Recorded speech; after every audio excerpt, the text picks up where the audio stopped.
My Instant Death Ability episode 9. And this episode started with the king explaining what they were going to do, Takatou and the other ones. In the last episode it ended with, Takatou arriving at the castle, trying to take the promotional exam, test, whatever you want to call it, to become a sage. And this episode started with that. We get explained that apparently to become a sage, Takatou and the other have to go to the underworld and defeat apparently some monster. They have to go level by level, arrive, I think it was level 7, and defeat the monster, god, whatever it is called. And if they do that, they will potentially become sages, because it is explained by the king that they have to do something worthy, something big in order to become a sage. So yeah, they're going to do that. And I had a big question in the last episode, which was if Takatou and Dannoura were going to forgive the other ones in the classroom, their classmates, because as we all know, in the first episode we saw that their classmates actually left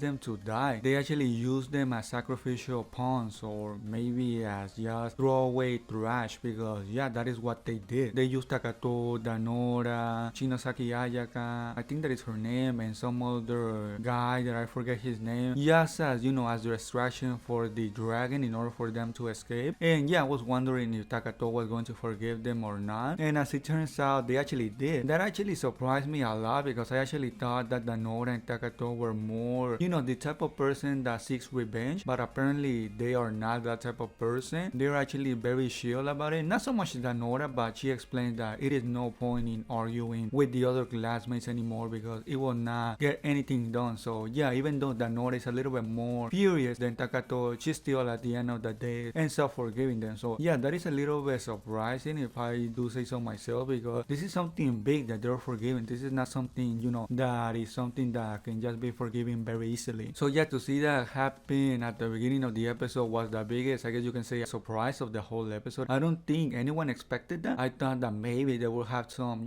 maybe feelings inside them that maybe push them to kill them, or maybe not so much kill them, but maybe resent them, hate them, but not even that. As we saw, they actually got along well with the other classmates. So I mean, I guess that is something refreshing, because when an anime does something that you're not expecting it to do, it is a little bit refreshing and something unexpected, something new that maybe makes the episode a little bit better. So yeah, that was a pretty interesting thing to see. By the way, sorry if I'm jumping from one thing to another very fast, but there were simply too many things happening in this episode that there are a lot of things to speak about. As I was explaining before, we actually saw Shinosaki Ayaka actually take her revenge. She said, I think it was in the last episode or something like that, that she wanted revenge, and yeah, she actually did that in this episode. We saw that she started with one of the 3, I think they're called eroge something people, and she actually killed one of them, and she's going apparently to do that to the whole class. The thing is, will she actually do that to Takatou and Dannoura also, because they were actually left alongside her? So it is not like they also betrayed her, because they actually didn't. They actually also got betrayed by the other classmates. So I don't know if Takatou and Dannoura are actually in danger of Shinosaki Ayaka. We don't even know how strong she is, because she's sort of a cyborg that has something inside her. We don't actually know if she has any powers, but she seems to be very strong, at least, because we saw that the 3 guys that were there actually had some pretty broken abilities. So it is not like she killed some weaklings or anything like that. It was nothing like that. So I mean, she seems to be at the very least strong enough to challenge the other classmates. So I'm wondering if she was able to do that to the whole classroom, or maybe she will be stopped midway and not be able to do what she wanted to do, which is kill everyone. I guess another big focus of the episode, aside from them going to the underworld and doing their mission, was focusing around the Sage Sion and her deciding what she was going to do with Takatou, because we see throughout the whole episode that she's actually not so much sure what she wants to do with Takatou. She's,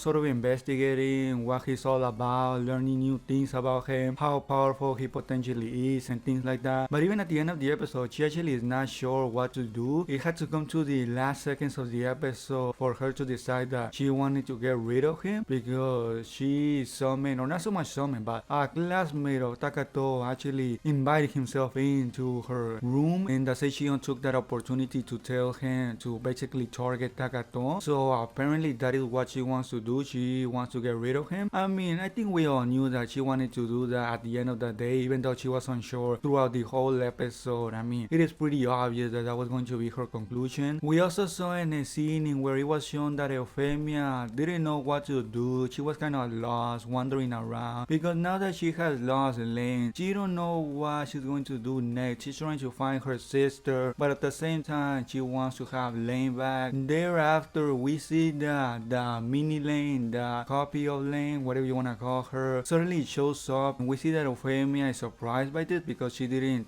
think she was going to see her again. I thought they were together this whole time, but apparently they were not. So yeah, this little girl, pink hair girl, the one that is supposed to be the copy of Lane, names herself Risley. I think it was something like that, or maybe I'm forgetting, but yeah, I think it was that. So maybe something will come in the future regarding the both of them. This new mini Lane doesn't appear to be, that strong compared to the last Lane. So I don't know if she's going to become maybe a threat or not, but yeah, it was pretty interesting to see that little interaction in the middle of the episode. And I think that is everything important that happened in the episode. I probably missed something because, like I said at the beginning, there are so many things happening here and there that it is very easy to forget small details and things like that. But yeah, if you don't want to miss any episode reviews of the anime, please subscribe to the channel. Also, if you enjoyed the video, please give it a thumbs up. And yeah, that will be everything by me. And I guess I'll see you all in the next episode review.